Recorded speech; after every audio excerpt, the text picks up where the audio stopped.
kehendak Tuhan untuk kita tetap tinggal dan diam dalam firman-Nya. Karena itu adalah hal yang terbaik buat diri kita. Seperti firman Tuhan berkata dalam Yohanes 8 ayat 31, "Jikalau kamu tetap dalam firman-Ku, kamu benar-benar adalah murid-Ku." Ketika kita diam dalam hadirat Tuhan, dalam kebenaran firman Tuhan, tetap tinggal untuk setia melakukan apa yang diperintahkan, apa yang dikatakan oleh firman Tuhan, maka kita akan melihat bahwa Tuhan itu sungguh baik. Kita akan menikmati kasih Tuhan yang nyata dari apa yang kita baca, apa yang kita praktekkan, apa yang kita bagikan dalam hidup kita. Itu boleh ada dan menjadi baik dan menjadi benar atas kehidupan kita. Daniel ketika dia ada di negeri pembuangan, dia tidak meninggalkan hal-hal yang benar. Dia tidak meninggalkan pertemuan-pertemuan untuk datang kepada Tuhan. Sehari 3 kali dia datang menyembah Tuhan. Dalam Daniel 6 ayat 11 berkata demikian di sana. Daniel tetap setia walaupun dia di tempat yang tidak nyaman. Dia di tempat yang harus dituntut untuk jadi pribadi yang berbeda. Ketika Daniel melakukan apa yang benar di hadapan Tuhan, maka ada pembelaan datang dari Tuhan. Di waktu itu Daniel dituduhkan hal-hal yang tidak menyenangkan buat Daniel pribadi. Padahal apa yang kurang? Daniel sudah datang beribadah kepada Tuhan. Daniel berseru-seru kepada Tuhan. Dan dia tidak meninggalkan kebenaran firman Tuhan. Tapi Daniel mendapatkan satu tantangan, satu permasalahan hidup. Karena dia sudah terbiasa membangun dirinya untuk terus terhubung dengan Tuhan.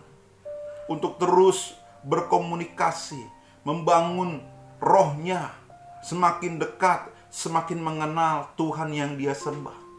Maka ketika hukuman datang atas Daniel, Daniel tidak melakukan apa yang salah di mata Tuhan.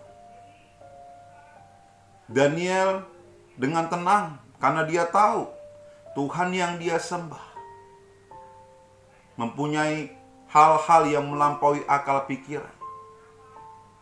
Kepercayaan ini dibangun dari hari ke hari.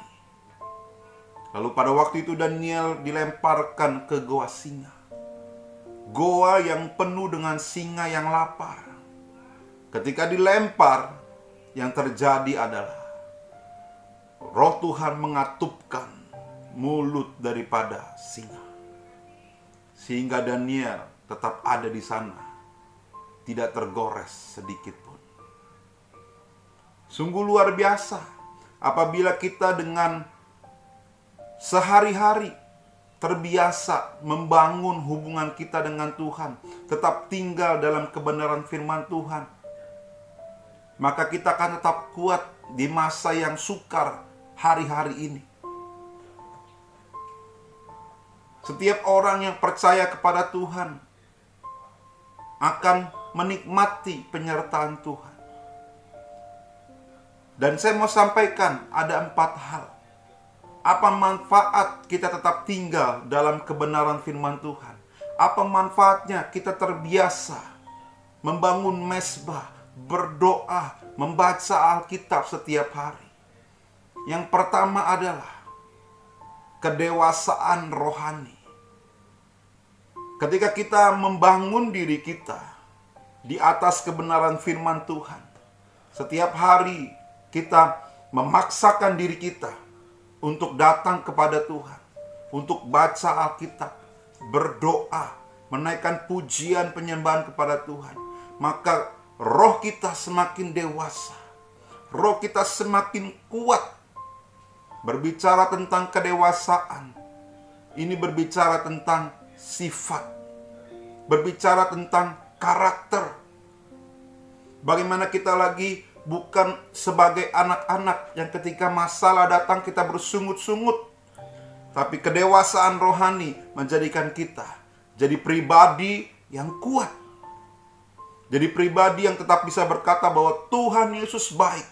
Dulu, sekarang, dan selama-lamanya. Dan setiap rancangan Tuhan adalah rancangan yang mendatangkan damai sejahtera. Ini yang luar biasanya. Kita dibangun dari hari ke hari. Daniel juga mengalami kedewasaan rohani. Kita harus semakin dekat dengan Tuhan. Melekat kepada Tuhan. Melekat kepada kebenaran firman Tuhan. Karena kebenaran firman Tuhan saja yang membuat kita semakin dewasa, semakin kuat dalam menghadapi problem yang ada hari ini. Yang kedua adalah keputusan yang benar.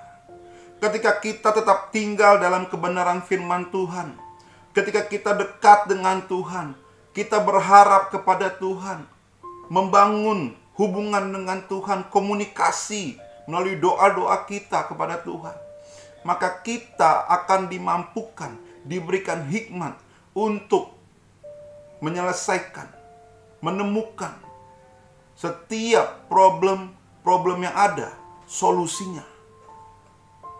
Kita diberikan keputusan yang benar, bukan keputusan yang tergesa-gesa, tapi keputusan yang berdasarkan hikmat daripada Tuhan. Hikmat itu datangnya dari membaca Alkitab, berdoa, berseru kepada Tuhan. Yang ketiga, kesetiaan. Ketika kita terus membangun, terbiasa untuk berdoa, tidak jemu-jemu, membaca Alkitab, kita memupuk kesetiaan kita kepada Tuhan.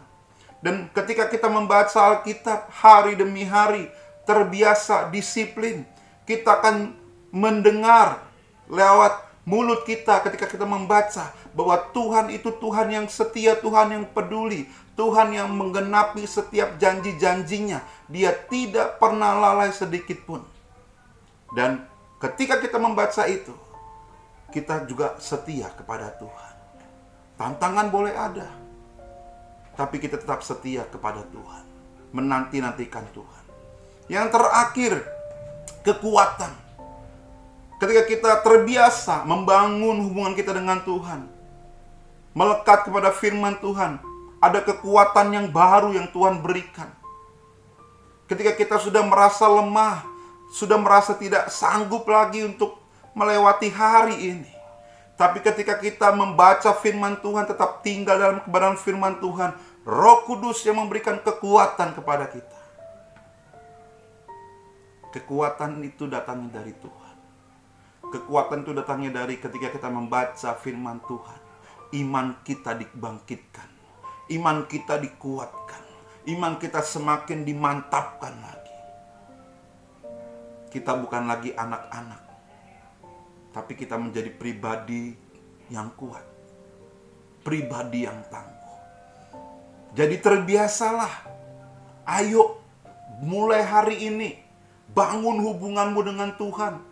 Membaca Alkitab, berdoa, menaikkan pujian kepada Tuhan.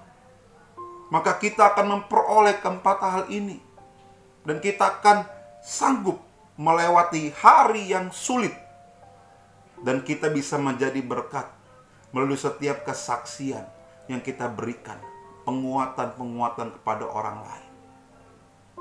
Terbiasalah untuk terus dalam kebenaran firman Tuhan. Terbiasalah untuk terus berdoa dengan tidak jemu-jemu. Dan Tuhan Yesus menyertai kita.